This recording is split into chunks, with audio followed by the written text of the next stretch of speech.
Hey everybody, good to have you with us here at 4 o'clock. We start with a look at the money decisions now in front of the Indianapolis City County Council. From snowplows to crime prevention, councilors are now tasked with deciding how to spend more than $27 million. Well, some city departments and projects could soon get a big boost. Our Ashton Hackman is looking into where this money came from and what it will go towards.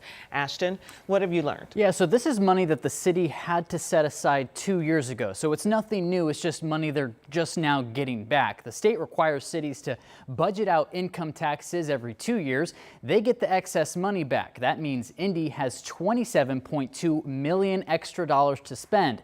Councilors introduced a proposal at Monday night's meeting to divvy up those funds. If approved, $13 million would go toward road and infrastructure, $2 million for new DPW equipment, $2 million for new snow removal contracts, and $2 million would go towards crime prevention. Councilor Andy Nielsen was one of the councilors on that proposal. He says this year's supplemental income tax distribution from the state is about on par with the last one. It's pretty much in line for what we received last year, but it does vary year by year. It varies year by year because, right, income taxes are very volatile, or they can be. And so we got to think that these are where local income tax revenues were, again, 2 years ago. Now, obviously, a lot is in the air with House Senate Bill 1 dealing with property taxes will impact how cities budget out their expenses.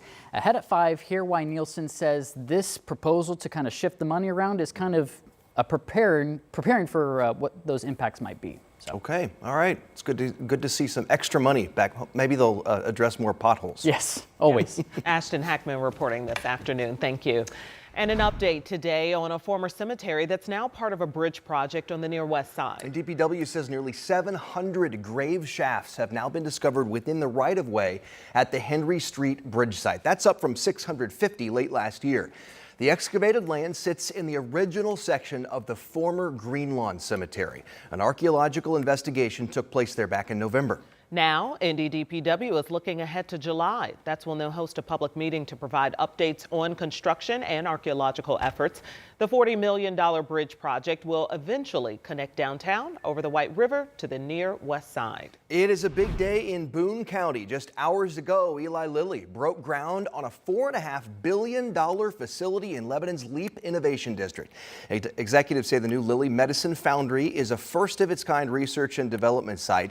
This will expand Lilly's presence in that district, which already includes a whole campus of buildings. If you drive along I-65 through Lebanon, you can't miss it. The Leap District is one of the state's biggest ever economic development projects. Our partner at the Capitol Chronicle reported earlier this year, from land purchases to water and everything, this is a $985 million investment to try and attract big companies and jobs. Rich Nye's on this story. He's going to have much more on today's announcement and what's next for Leap coming up at 5. And a $4 billion development in West Lafayette is also now moving forward despite a lot of opposition from neighbors. You may remember we were there for the announcement earlier this year that a South Korean company called SK Hynix plans to build a microchip factory in the Purdue Research Park. State leaders call it part of a larger effort to bring production back from overseas and start a new silicon heartland here in Indiana. But neighbors spoke out for more than 6 hours at a city council meeting last night, many concerned about the environmental impact and traffic. After hearing all the comments for and against, the council voted in favor of rezoning land for the project. The company's promising to eventually bring more than 1,000 jobs to that city.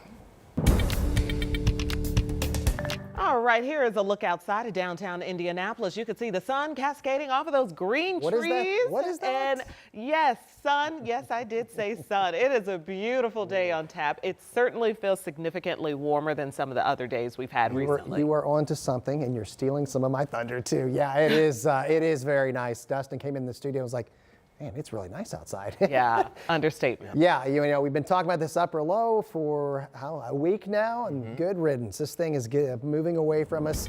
Take a look at the numbers. Yeah, we've got 70s on the map for a change here, back to where we belong for early May. 71 in Indy, 69 in Greenfield, and 73 this hour in Shelbyville. And here you go, Felicia. You take these numbers, compare them to 24 hours ago, Boom, told you. About 15 degrees warmer than this time yesterday because we're seeing the impacts or the lack of, if you will, of that low pressure system that's moving away.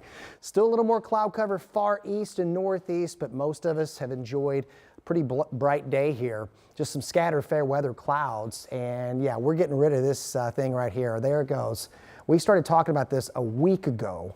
That's what brought us that nasty weather over the weekend. Speaking of nasty weather, there is some severe weather over parts of Pennsylvania, New York, and that is their problem, not ours. Get out and enjoy beautiful evening. That's in progress right now. Some scattered clouds, 71 with a dew point of 50. That means the air is comfortable.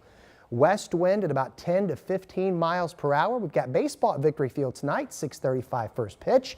Picture perfect, in my opinion, as we begin this homestand here over Victory Field here as we move into the weekend. Today's dollar menu. Tomorrow we got a day game at 1:35. Thursday, 11:05 first pitch, baseball and education. And looking ahead to the weekend, Friday fireworks, have Bluey on Saturday, and Sunday, 1:35, kids eat free. And of course, Sunday, Mother's Day as well. A few more events over the weekend too. We'll address that in the 7-day forecast. All right, Sean, thank you. And we're getting straight to breaking traffic news. So here is a live look. This is I-70 near Mooresville. This is in Hendricks County out west. And as you can see, traffic is at a standstill. All eastbound lanes are closed because of a crash. You see emergency vehicles responding to what's happening, but nothing eastbound is moving right now. We'll continue to keep an eye on this breaking traffic news for you.